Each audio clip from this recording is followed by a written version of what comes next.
I just went for a little ride on my bike.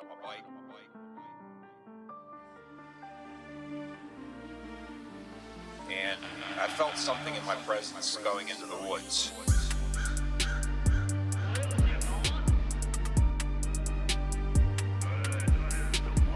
I didn't even make it into the woods. I stopped the bike for a minute, shut it down, and just tried to see what was going on. What I saw was red eyes, approximately about 8 feet in the air, and it growled at me. Now, I know there's been a lot of encounters around the world with Bigfoot in many different stories and claims, but have you ever heard of Biker Bigfoot? Have you ever seen Bigfoot on a motorcycle? Well, in this case, Ron has had some experiences, and today we're bringing on Ron Howes, Bigfoot researcher, to talk about it. Welcome back, everybody, and welcome back. Here we go. It's a perfect day. Welcome back to another episode of Exploring the Unknown. I'm Dustin. I'm Nick. We are the hosts with the most ghosts.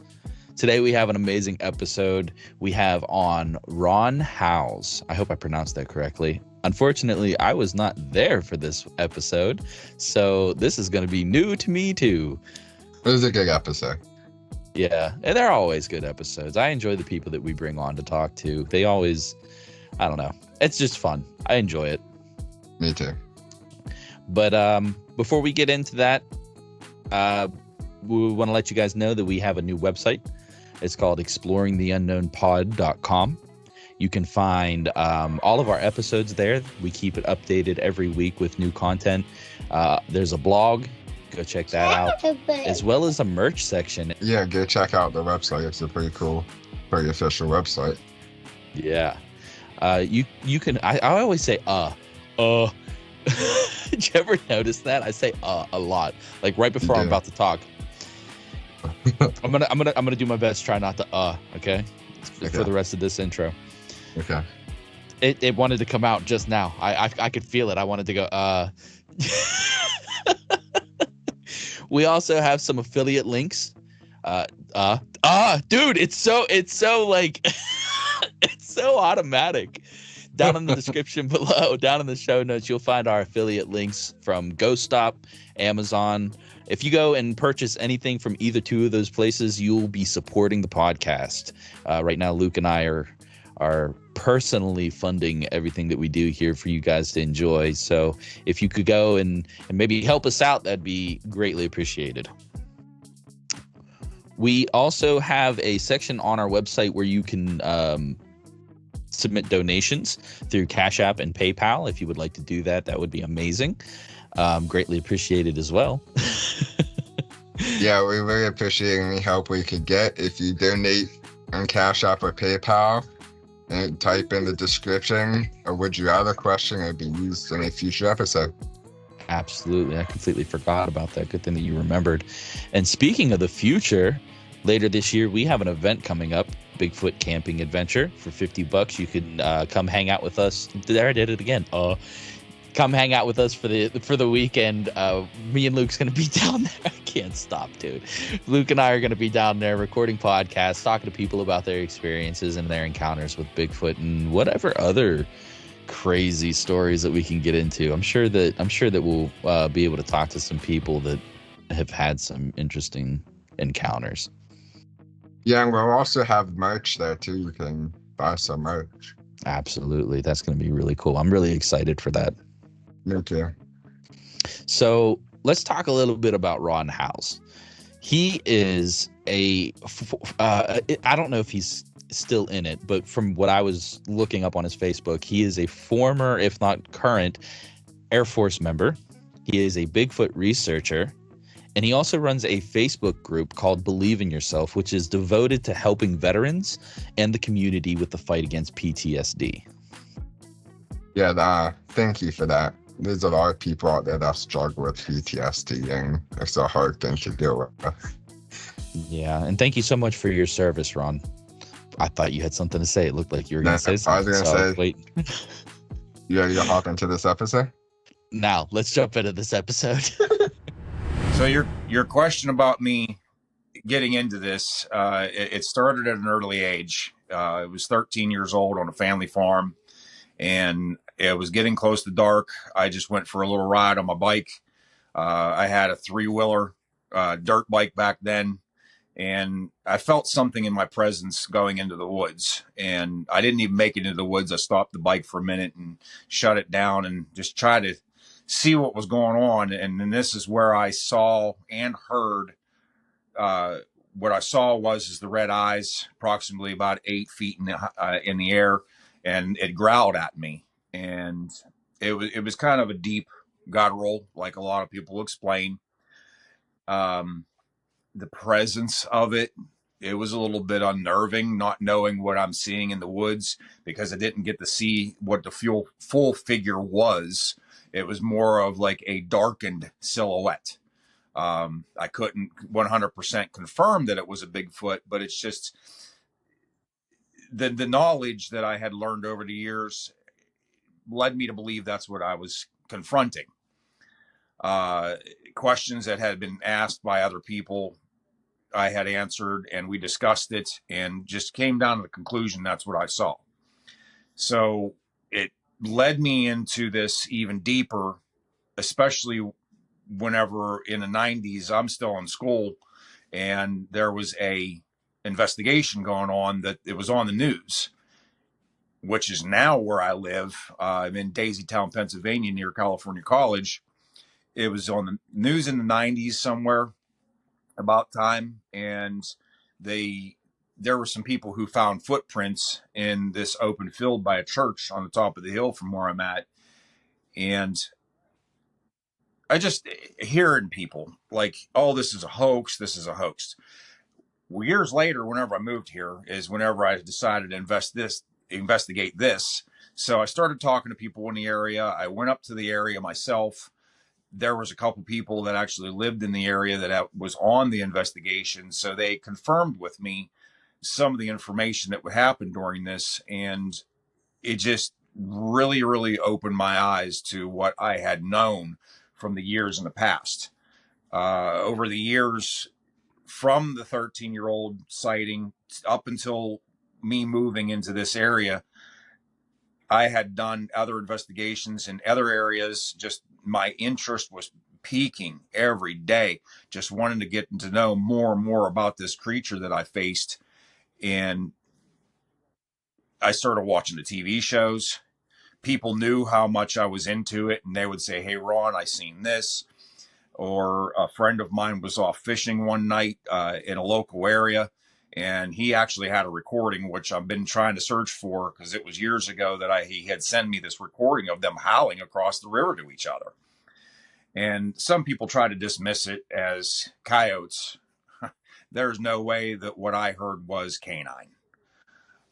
In the area that this was recorded was near the Maxwell locks from the Fredericktown side of the river, and you could hear one calling from the other side of the river near the backside of Hillman Park, which is part of a story that I will tell later on. So it's just kept coming in, more and more information from people. And knowing this stuff that I do and hearing the things that I've heard, I've done investigations up in the mountains of Mount Davis whenever we'd go fishing camp. Um, we'd go on some expeditions and we'd find things. I'd talk to the locals. We ran into Indian burial grounds up there, and there was a lot of things that were a little bit unnerving by being in that area. And that's one thing you don't want to do.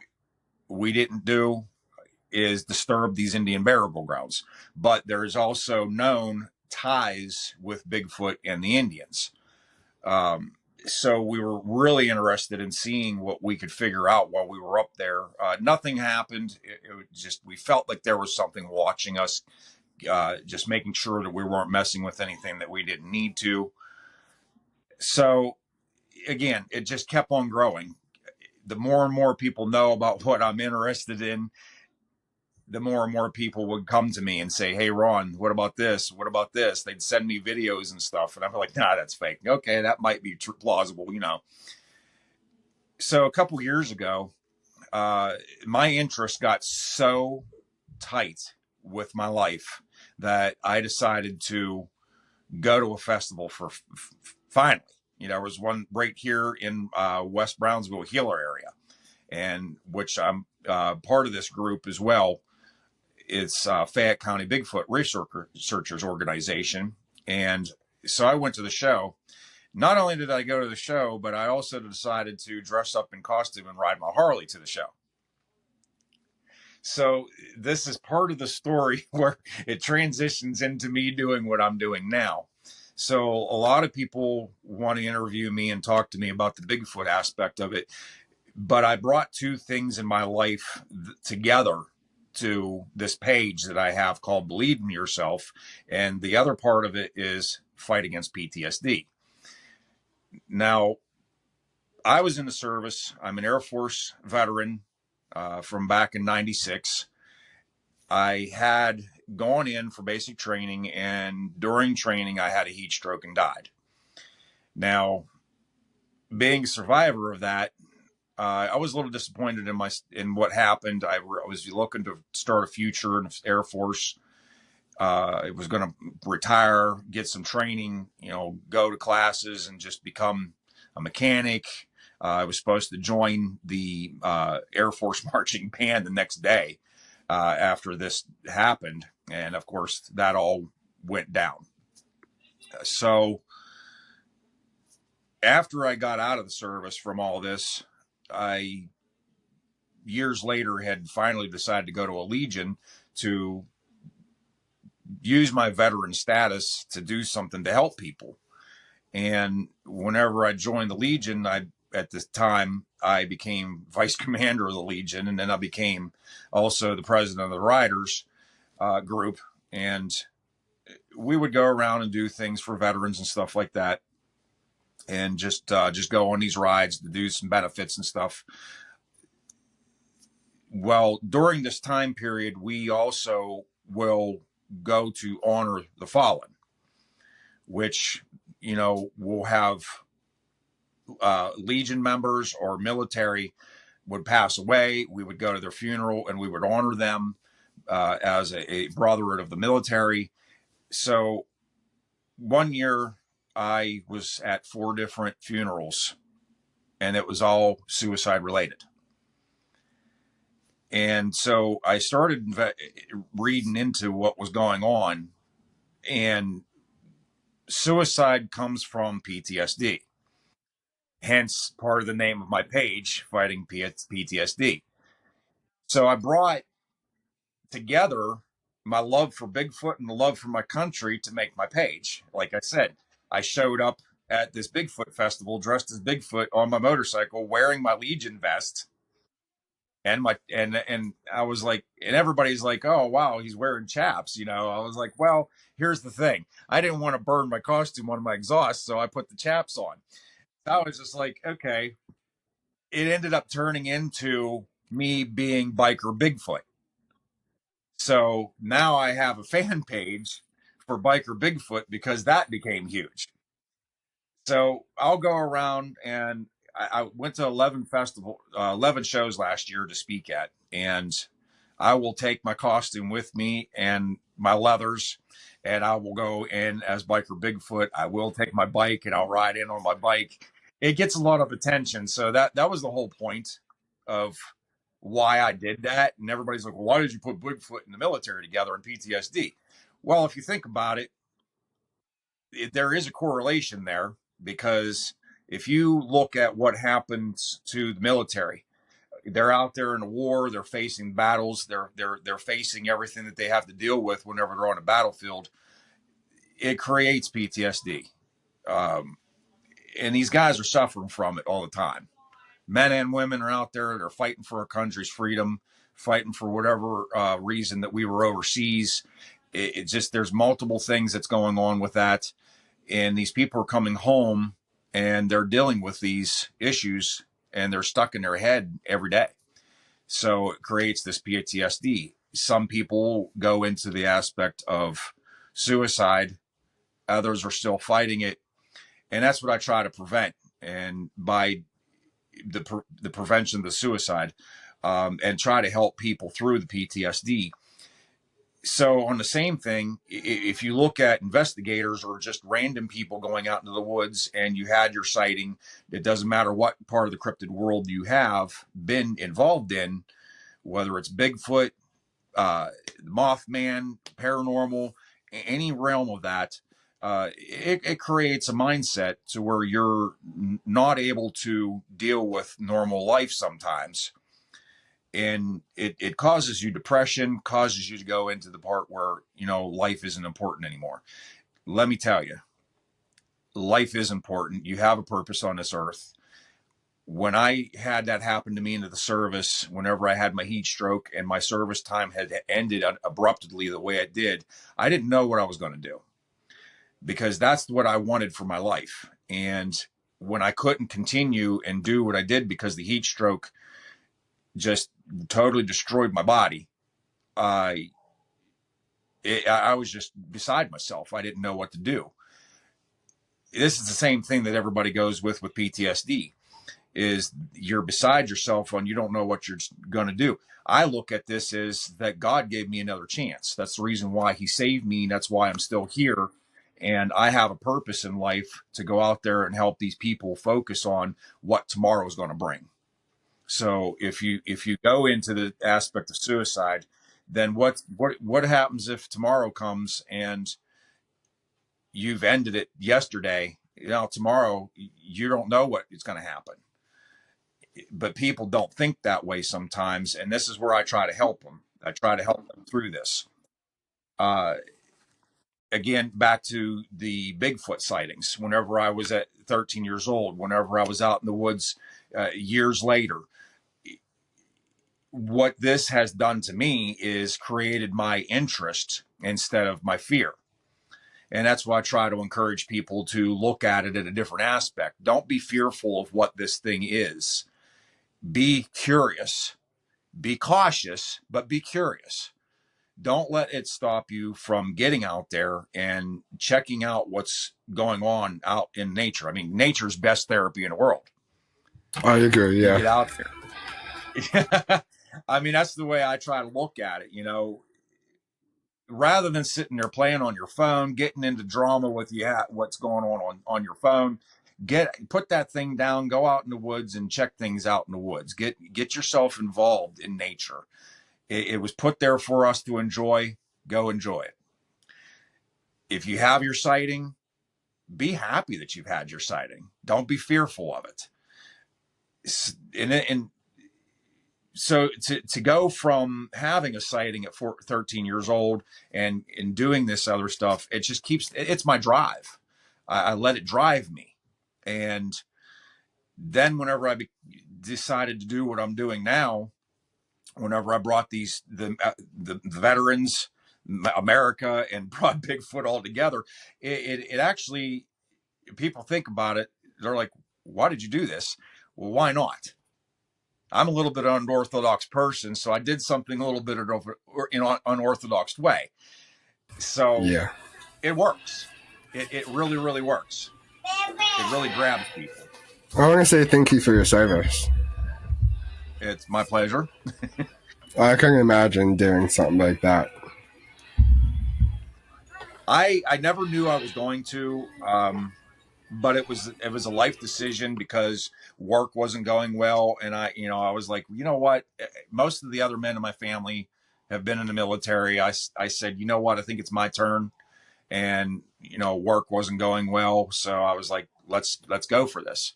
But it also gave me the step that I needed to get to where I am now, even though it didn't. Ooh, I'm sorry. It's okay. Technical difficulties there. It's fine. So, I mean, if you look at it the way that I look at it now, I mean, it's honestly, it was a step that I needed to take to get to where I'm at. So I'm not feeling very harsh about the fact that I didn't get to follow through with what I wanted to do by going to the service. It actually increased other things for me. So what is really interesting is whenever I get feedback from people, whenever I go to shows. There was one, for example, that I went to Hocking Hills last year, and I did my presentation. And after I was done, I had a couple people come over talking to me, and wanted to share with me and thank me and all that stuff. Really humbling, by the way. What really hit me was when this one young guy came over and he says, "Well, it's really nice to have a face to go with the story." And I says, "Oh, okay. Well, I'm glad, you're able to do that." And he says, "No, I don't think you understand." He says, "I was in Lackland Air Force Base, the same place that I was." And he says, "I heard your story about what happened to you when you had your heat stroke and everything. And you fought to stay in, but your body just wasn't," he heard the whole story, because they still use that story today. And they've used it through all branches of the military. And when I found that out, I was like, man, this is very humbling to know that my sacrifice, so to speak, is helping other people. And on top of that, now I have this page where I'm doing what I'm doing. And it's just like very humbling, the fact that you never know where your life's going to go. And that's why I try to tell people my story, because I want people to know that you never know what tomorrow's going to bring. Yeah. And if you give up today, you don't know what tomorrow is going to be. So the story that I can share with people will happen to me, and then they can come to me and say, "Hey, I heard your story. Now I've got to meet you." It's really, I can never say that enough. It's really humbling. I'm very thankful for my path. Um, it's just really nice to know that something that I never planned on happening has happened, and it's in the way that I am able to help people. That's awesome. So That is really awesome. so you found me by seeing a flyer, Mhm. and we'll talk about that real quick here. Daniel Benoit, one of my closest brothers in the field. Um, we met a couple years ago, and it was at one of the Hiller shows with Fayette County Bigfoot researchers. That group is really wonderful people. I've gotten really close with a very, very nice couple, Chuck and Sarah. They became like brother and sister to me, and they follow me and Dan everywhere. So it's just like we've come together as this family. So Dan and I met, and also Les Odell is another one. He actually originally got me to come down to Sutton, West Virginia, a couple years ago, to one of my very first events that I got to speak at. And it was really interesting because he contacted me and he says, "Hey, Ron, I've heard your story. I've heard you talk about it at other shows." It's just like an impromptu. I've never been asked to go to speak on purpose before at this point. And he has said, "Hey, how about you come down to West Virginia to the Sutton, West Virginia Bigfoot Museum? We're having a festival. We're having a conference the night before." I had already showed on Facebook that I was planning on going. And he says, "Well, hey, how about you do your thing at the show?" I was like, "Okay." I said, "So what do we got going on?" He says, "Well, the conference on Friday night." He says, "I'll need you to introduce Dr. Mildrum." I was like, "Are you serious?" I was flabbergasted. I was like, "Heck yeah, I'll do it." So Friday evening, I got to open up the show for the conference with my presentation, and then I introduced Dr. Mildrum and saw his presentation. We had a nice lunch. Next day, we had the festival. And of course, I rode to West Virginia on my bike with my backpack on and everything else, my costume and all that. And I left the hotel that morning. It took me half an hour to get out of the hotel. Jeez. Because I was in costume when I was leaving, because everybody wanted pictures with Mhm. me. And then I down to town, and it was a big hit. We got a lot of pictures, just some crazy poses that we did, because I'm goofy when I get in costume. That's good. It's real interesting, and the reason why I'm the way I am is because I have a circus background. I actually think I reached out to Das too, and I think he said he'll come on and talk too. Who's Das Odell. Oh, Yeah, I think he's actually coming on and talking to us too. Oh, that's great. That's great. He's another one of my close brothers. He's the one that helped me get started, and then Dan jumped in, and he's pulling me into his shows. So, like last year, I went to his camping expedition, and we did some promo work at the camping. It was Elkhorn Lake in George Washington State Park down in Virginia. We got pictures of me in costume out on the lake on a boat. It was a flat board. I was just out there rowing around. Everybody was loving that. So then we did the show. I did the MC for that. Turtle Man was there. So now this year, Dan asked me to be MC again, and we're doing this show in Somerset, PA, which is about 20 minutes away from the Flight 93 crash site, which I've been to multiple times as a Legion rider. So I always try to bring that part up, especially because we're so close. As that those people did a huge sacrifice for this country. Very honored that I had got the chance to meet the firemen that stepped in. I'm not sure, but I know we're in Baker's. I know exactly where it's at. Yeah, my cabin is 5 to 10 minutes away from that. I have a cabin up in Somerset. Well, my family does. Oh, so we're going to spend the weekend at my cabin and come to the festival then. I'm glad you guys are coming. So yeah, May 25th is the show. We'll bright and early. We'll get going about, I think it's like 10 or 11 o'clock. We're going to get started. I'll do the opening presentation, and then we'll bring in the other speakers throughout the day. We got a band coming. Really good guy. He's really good musician. There's a lot of vendors, a couple of good food trucks. The main sponsor of the show is Trailhead Brewery, which Dan has been frequently going to lately. We actually did a promo show out there one night just to get some locals to come in and get some information from some of the people in that area. But I believe that we're going to have a really good showing. It's the first one in Somerset with Dan. He's the founder of ECBRO. And you're going to see a lot more of him in this area. It's back home as well. They've been doing a lot up there, him and his fiance. And the funny thing about it is we got on the phone one night and I got him to agree to actually having a wedding. So we're going to do a wedding at the show the night before while we're setting up. So it's probably going to be like a little bit of a Bigfoot thing. You never know. Biker Bigfoot might be the best band. So that's funny. It's pretty interesting, kind of having like a split thing going on. It makes it difficult sometimes, but trying to be at your booth and also try to be in costume. Yeah. It gets a little bit taxing sometimes, but because of the heat, because that costume gets hot. But especially for a heat stroke victim. But you know what? In the name of good humor and getting smiles on people's faces, that's what makes me happy to do. Yes, makes you happy.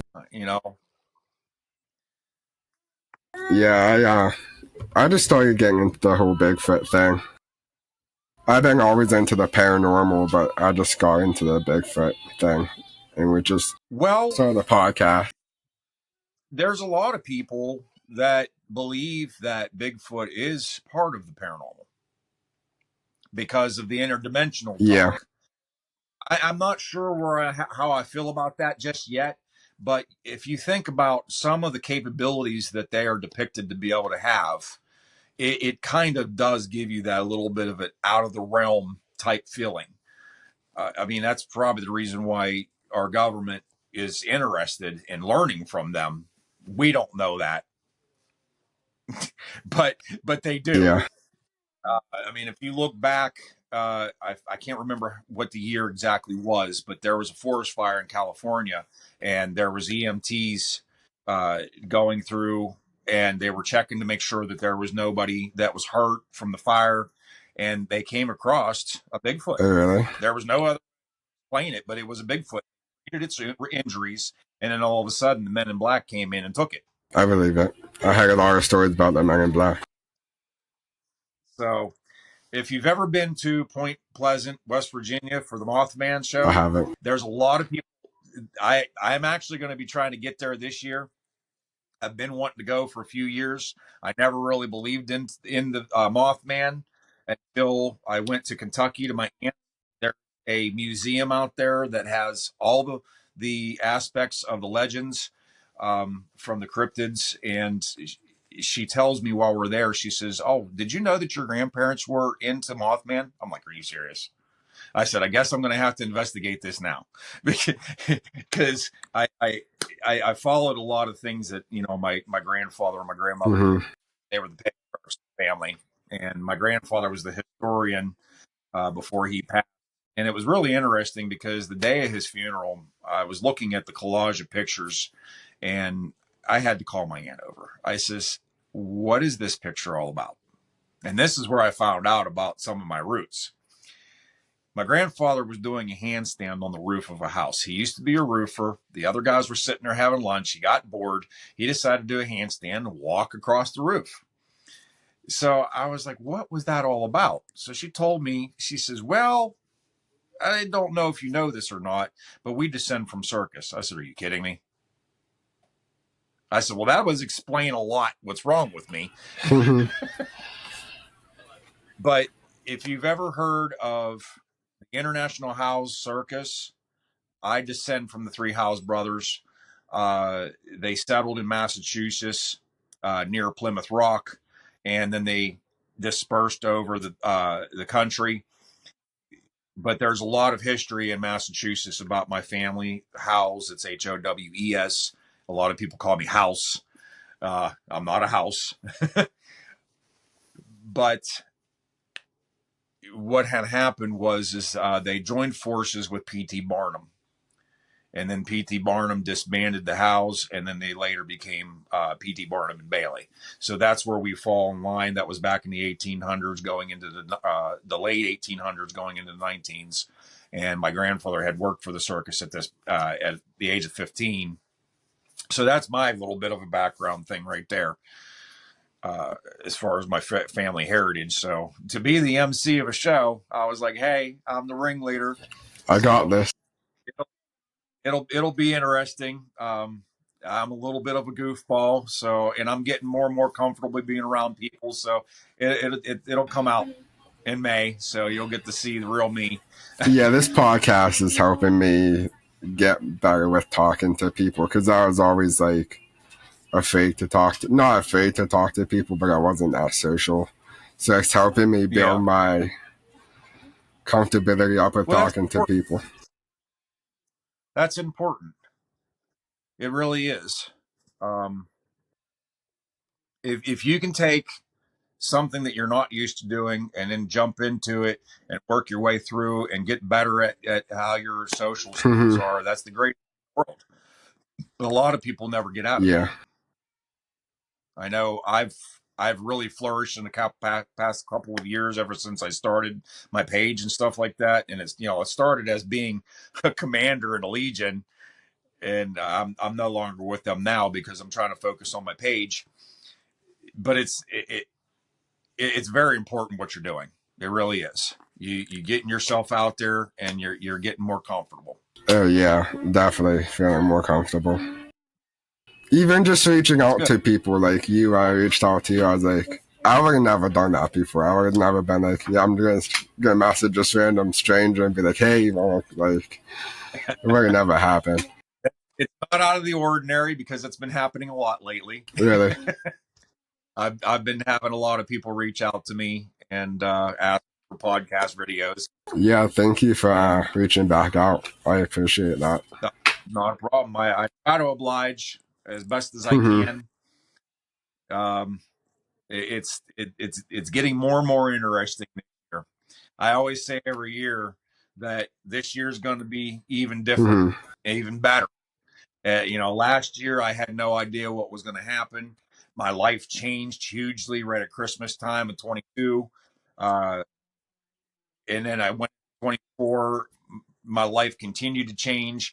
I had no idea what was in for store for me. Through. I started off the year with a few shows, ended up ending the year at 11 shows. And I met a new girl. We're coming up on a year together now. It's just, you never know where life's Oh, I going. know. I 2 years ago, got proposed to my fiance. She had 2 kids before we got together. We have a 1-year-old now, and it's like I would never imagine being with someone with kids, and it just happened. Well, love them best you can. That's all you can Oh do. yeah. It is hard coming into a blended family that way, and because that's what it is. You are a blended family because they're not your children. So, I mean, you put your heart into something, you love it, you live it. Yeah. That's the best thing you can do. Is there anything else you'd like to talk about? Anything else you'd like to share? Well, just very important that whenever you're thinking about May, think about us. Whoever's watching your podcast, May 25th of this year, we're going to be in Somerset, PA. Look for my page is Believe in Yourself, Fight Against PTSD. Have things posted on there as far as what's coming up this year, including that show. Look for Dan's page, ECBRO. We have a camping trip immediately after the show that we're going to be out in the woods for about a week. And there's going to be a lot of other things coming up. So just check out our pages. I'm sure you're going to have Dan on here pretty soon. Yeah. Coming up, so you'll get to hear his aspect of everything. But when it comes to the other part of what I do, I just want everybody to know that, again, any kind of hard feelings that you're having inside of you, always remember that the sun will always shine tomorrow. So you got to be here to see that. Yeah. Make sure you think about yourself as in that aspect that if you're not here, your family's important. Make sure you use your family for a good support system if you're going through troubles, and don't hide things. That's the worst problem that I have when I talk to people. They don't want to talk. Yeah. It's very important to share with somebody, and I know it's very hard. It is very, very hard for people to talk about their problems. You're doing it yourself. So it's very hard to talk about problems, anything that's happened to you in your life. It's very important that you get somebody you can talk to. It doesn't matter who it is, as long as you trust that they're going to listen to you and back you through this. Support system is important. So what I always say is believe in yourself. You have to believe in yourself. Yeah, I agree. That's where my page came. Well, send me the links to those pages, and I can post them on our Facebook page. We have a Facebook page. I'll put them in the link for when we post the podcast, and I'll get your name out there. I'll post the event coming up on our podcast, our Facebook page. So, all right. Yeah, I'll definitely support you. Well, looking forward to seeing you guys. Yeah. And meet in person, and anybody that's watching. I hope to see you guys show as well, because we got a nice little show set up for May.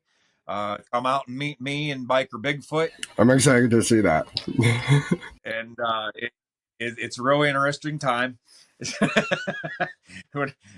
It gets really interesting whenever you see me in costume, because people are just like, oh my gosh, I've never seen anything like this before. I mean, I've seen people in costume, but the way I do it is a lot different from other people. I get very comedic with people, and so it is an interesting thing for people to see. So, especially if you see me on the road dressed up. Yeah, that would be interesting, seeing a Bigfoot going down the road on a bike and be like, did I just see what I just saw? Now, one thing I am going to put out there is that I plan on doing random show ups this year. I'm not making any plans I'm just going to like show up at places. There's bike nights that I'm going to be going to. There is one ride that I'm planning on going on.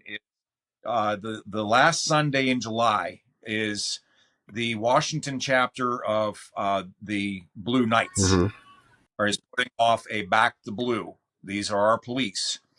They do this every year. They've been doing it for somewhere around 20 years. I can't remember exactly. Every year they have a bike that they raffle off. It's in honor of the ride, and the proceeds go to multiple charities.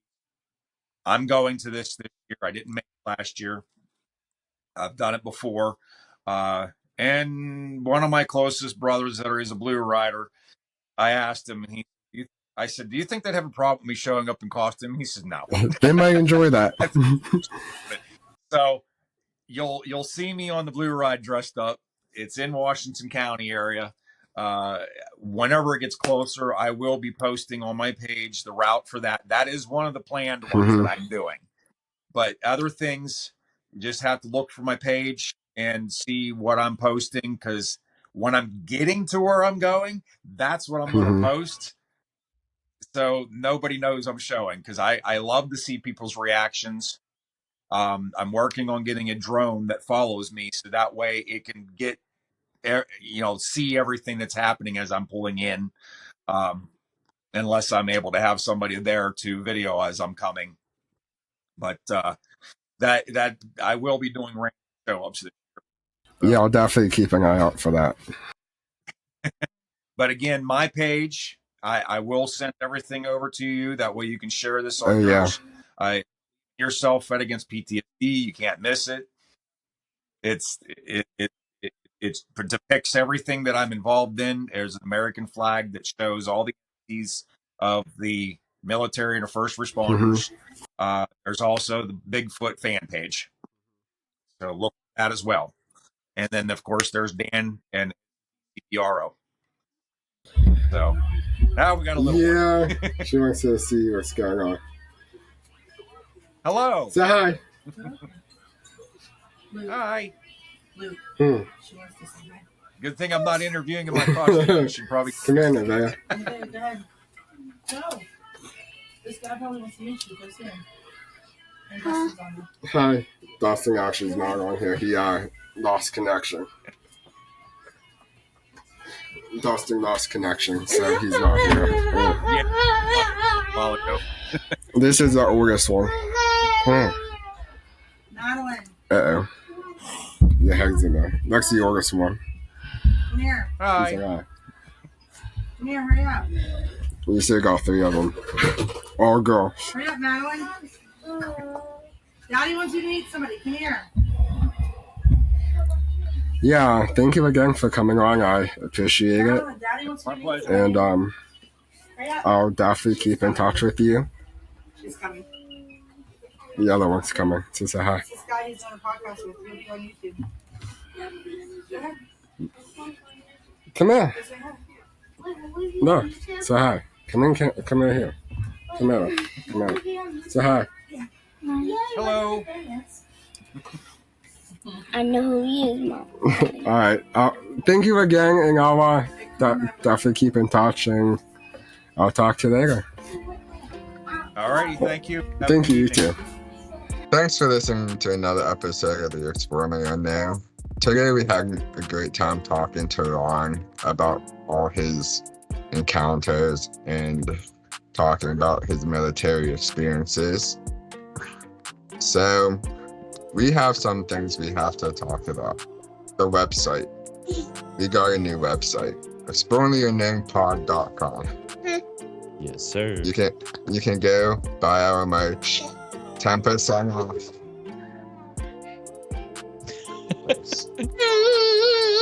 She wants to be a part of the intro or the outro. 10% off if you use the unnamed unknown on your first order. And affiliate links. We have one through Amazon and GoStop. If you go purchase anything through those links, it would help us support the show. And also Cash App and PayPal. If you send a donation, we can use that towards the show. And if you type in the description, Would you rather question, we will use that in the next future episode. Yep.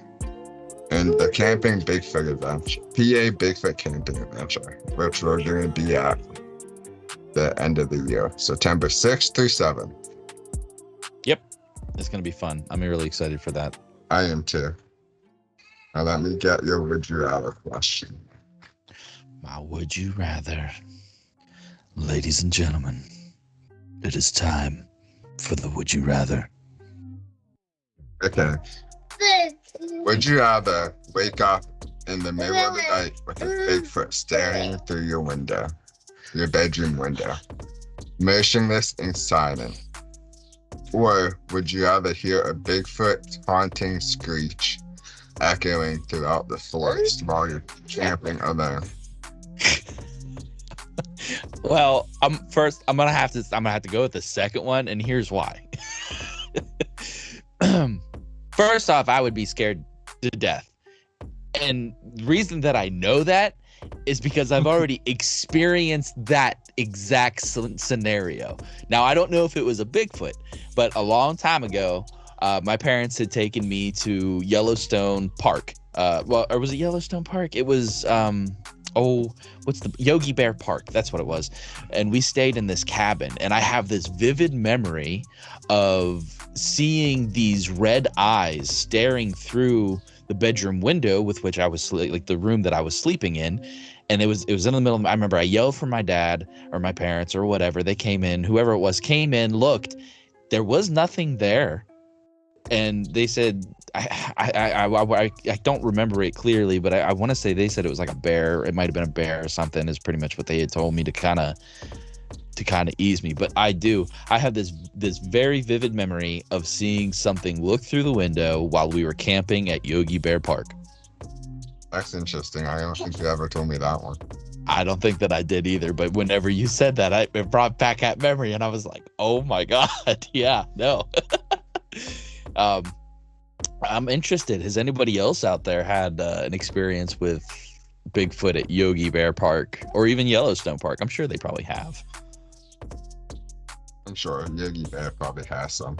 Yeah. Speaking of experiences and encounters, if you've had an experience or an encounter and you would like to come on the podcast, please reach out to us on our website at exploringtheunknownpod.com. There's a contact section where you can tell us and give us a description of what had happened, what your encounter was, and it'll go straight to our email. That way we can review it for your chance to come onto the podcast so that we can talk about it. Yeah, definitely. That'd be fun. Yeah. What would you do? I'm curious in that situation. In those two given situations, which one would you? I think I'd rather hear the Bigfoot scream than see a Bigfoot staring through my window. That's like one of my biggest fears at my cabin is like a Bigfoot is staring through the window. We've heard some experiences where they've seen Bigfoot looking in the window. Do you think that maybe it's just a curiosity that Bigfoot has, or do you think that maybe he's looking for his next meal? I think it's a curiosity thing. Be like, what's going on in there? Right. What do you think stops him from coming through that wall? Because there's like, if he wanted to come through that wall, he would come through that wall. Yeah. Maybe just a boundary that they know of somehow. Be like, well, you can't do this or this might happen. Yeah. Internal instinct, maybe. Maybe. That's possible. I don't know. I was always interested in that because people talk about like Bigfoot's strength and how they've had some encounters that were aggressive, and it makes me wonder, if Bigfoot's so aggressive and predatory like in their description, then why doesn't he just bust in your house? Like it wouldn't be nothing for him to come through that front door. No, I don't know. That's a good question. Maybe we're just not on the menu. Mm-hmm. I hope not. God, that would suck. Right. Well, I think that's about all I have for this. Yep. Thanks for listening. I'll see you next week. Alrighty, everybody. Have a good night.